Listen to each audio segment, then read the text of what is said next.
the UN has warned about imminent catastrophe. Mm. And that is because, for one, Hezbollah is largely considered to be the most powerful non-state actor in the world. It has hundreds of thousands of rockets that it can fire at Israel. It also has a number of allies and partners throughout the Middle East. Hezbollah is allied with Iran-backed militias in Syria, in Iraq, with the Houthis in Yemen. And over this past year, we've seen them gradually working together more and more, escalating their attacks against Israel.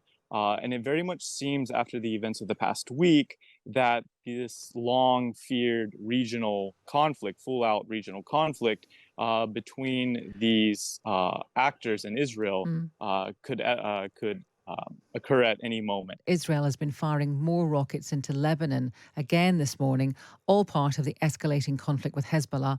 Is this a risk for British forces? The Times reports this morning that dozens of this country's troops are in Lebanon advising the government. What are they doing there, and is it time to get them out? Journalist Hunter Williamson is on the ground in Beirut and joins us now. Good morning to you. Good morning, Asma. Thanks for having me. You're very welcome. First of all, just update us on the situation. What is happening there? Right. So as you mentioned, there were more strikes this morning.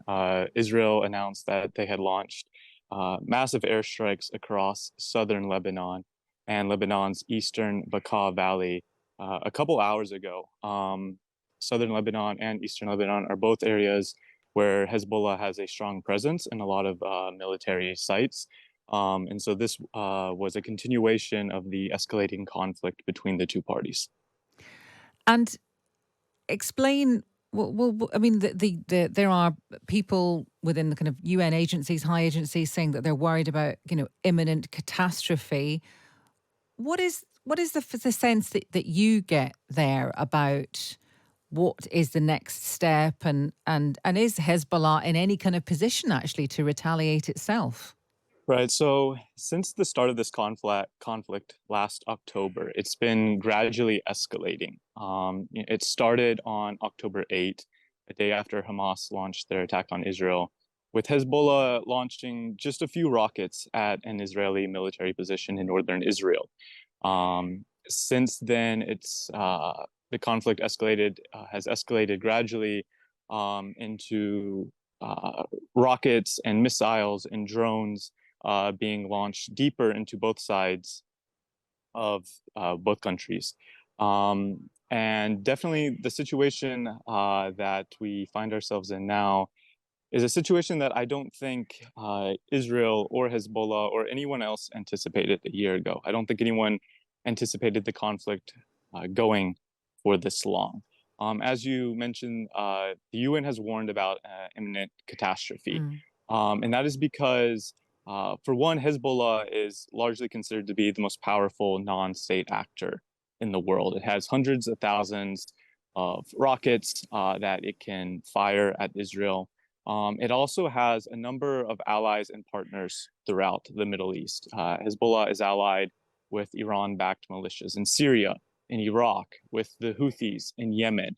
And over this past year, we've seen them gradually working together more and more, escalating their attacks against Israel.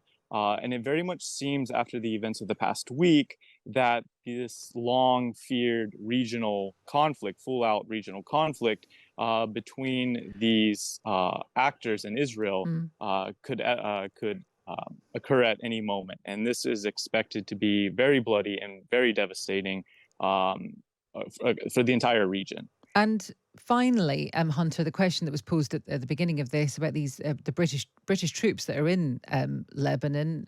What is your information on how long they've been there, what they're doing, and whether they actually might come out? Right. So the British military, along with other Western countries, are known to have a small military footprint in the country. These are mainly trainers and advisors. They're not participating in any sort of combat operations or anything like that. They are just training the Lebanese military.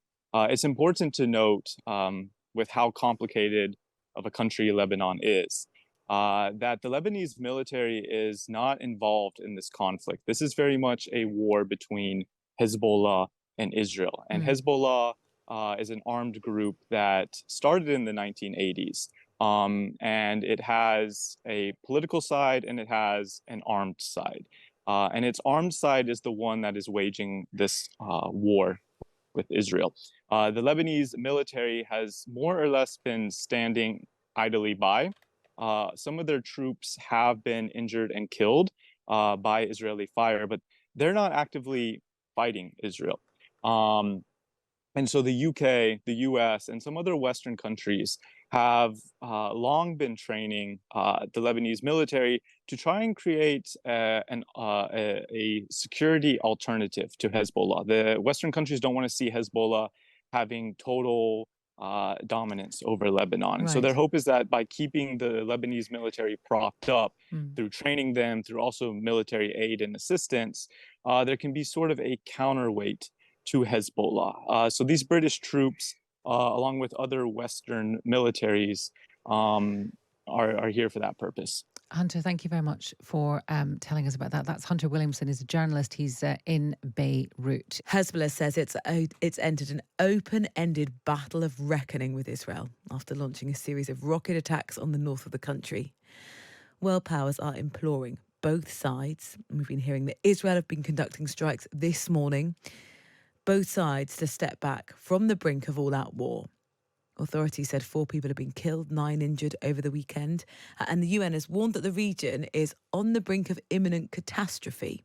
Will Christie is a journalist in Beirut, joins us again. Will, good morning. Good morning. Thanks for having me. Tell us what you know of what's been happening this morning. So Israel's carried out a series of strikes early this morning, and this has been a continuation of what's been the most intense fighting between Israel and Hezbollah since the beginning of hostilities last year. And as you mentioned, this comes amid a worrying escalation between the two. The US, the UK, and pretty much everyone is urging both Israel and Hezbollah to step back from the brink of what looks like potentially a full-scale war. Where you are in Beirut, I mean, are people fearful? Are they scared? Definitely. There's really a climate of fear and anxiety around the country. The effect of the pager and walkie-talkie explosions we saw this week, which left just over 3,000 injured, 42 dead, is that it no longer feels like there's a safe part of the country. It used to be that you're in Beirut, you're far from the front line, and you know that you're safe. Now that's not necessarily the case. People don't know exactly what the next attack will look like. And over the weekend, we have seen, I mean, it's kind of an awkward word to use, but sort of more traditional terms of fighting in terms of rocket attacks. What happened? Yeah, so on Saturday night, we saw Israel carrying out what it said was strikes targeting hundreds of Hezbollah launcher sites all around South Lebanon. And videos coming out of this showed fireballs all over the south, and it just very intense bombardment. At the same time, in the early hours of Sunday morning, Hezbollah fired off its own salvo of rockets, and they targeted the furthest they ever have in Israel, so southeast of Haifa, an airbase there. And then after that, another neighborhood around Haifa, which actually hit some residential buildings, which is quite unusual for the group, which generally has confined its targets to military bases. Yeah. So I think maybe the wrong conception was that Hezbollah have been sort of, definitely hurt by the attacks, the walkie-talkies, the pages, but is actually far from finished.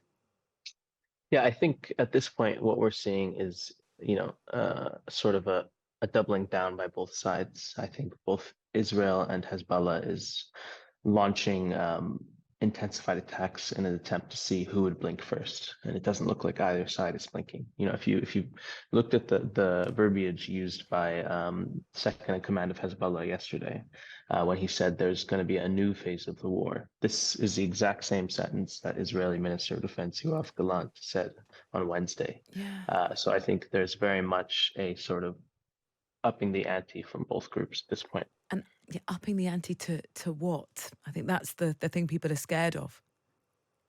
Yeah, and I think they're right to be scared of this. Not only does this have the potential to be a full-scale war between Lebanon and Israel, which in and of itself can be incredibly destructive, but also could boil over into a regional war. Hezbollah exists within what it calls the resistance of access, and that includes groups in Iraq, Syria, Yemen, and Iran itself. So this could potentially boil over into a regional conflict. World powers at the weekend saying, there needs to be a ceasefire. How likely do you think that is? Not very. Hezbollah has said consistently that what will stop it from carrying out more strikes will be a ceasefire in Gaza. We haven't seen any sort of progress towards that. Israel seems to be keen to sort of separate fighting in Lebanon now from what's happening in Gaza. So it seems like we're getting further and further away from the ceasefire. Will, thank you so much. Will Christou, journalist in Beirut, giving us the very latest. Israel says it's launched what it calls extensive strikes on Hezbollah in southern Lebanon, another step on the path to what the UN is calling imminent catastrophe. Let's talk again to the Times' Middle East correspondent Samer Al-Atroush. Good morning to you. Good morning. What further detail do we have about those strikes? So Israel's conducted another wave of airstrikes overnight and this morning. They say that they've been targeting missile launchers that were prepared to fire on Israel in southern Lebanon and in the Bekaa Valley, which is in central Lebanon. It's also a Hezbollah stronghold. And they've released some video footage of these airstrikes showing, in one instance, a strike against a cruise missile battery that they say was about to fire against Israel. And what have the Israelis said about how they are trying to keep civilians safe from these strikes? Well, they've called on residents in southern Lebanon to. They say, well, if you're next to a Hezbollah rocket launcher or an area that's being used by Hezbollah to fire rockets, you should evacuate for your safety. And Samer, can you take us through the kind of the chain of events in terms of retaliation? Because obviously we had those. We had the pager and the what was the other thing? The pagers and there was another thing that happened, wasn't there, last week? The walkie-talkies. That's it, exactly. There was a kind of succession of attacks on Hezbollah, and we were expecting some kind of retaliation. But then this has happened. What is what has been the timeline over the weekend, and what do we expect to happen next in terms of retaliation from Hezbollah? So Israel's been building up for, since over the past 10, 11 months now. Hezbollah initiated rocket attacks against Israel starting, shortly after Hamas's October 7 attack on Israel. They scrambled to start attacking northern Israel. And what's happened is that, that's forced tens of thousands of Israeli citizens to flee northern Israel because of the rocket fire. Israel's been conducting airstrikes against Hezbollah, mostly in southern Lebanon, occasionally in the Bekaa Valley, and two times now in Beirut itself, targeting Hezbollah commanders. Those have been the ground rules of the conflict over the past 11 months between Hezbollah and Israel. Neither side really wants a full-blown war, but it's reached to the point where there's a lot of pressure in Israel to return the northern residents back to their homes.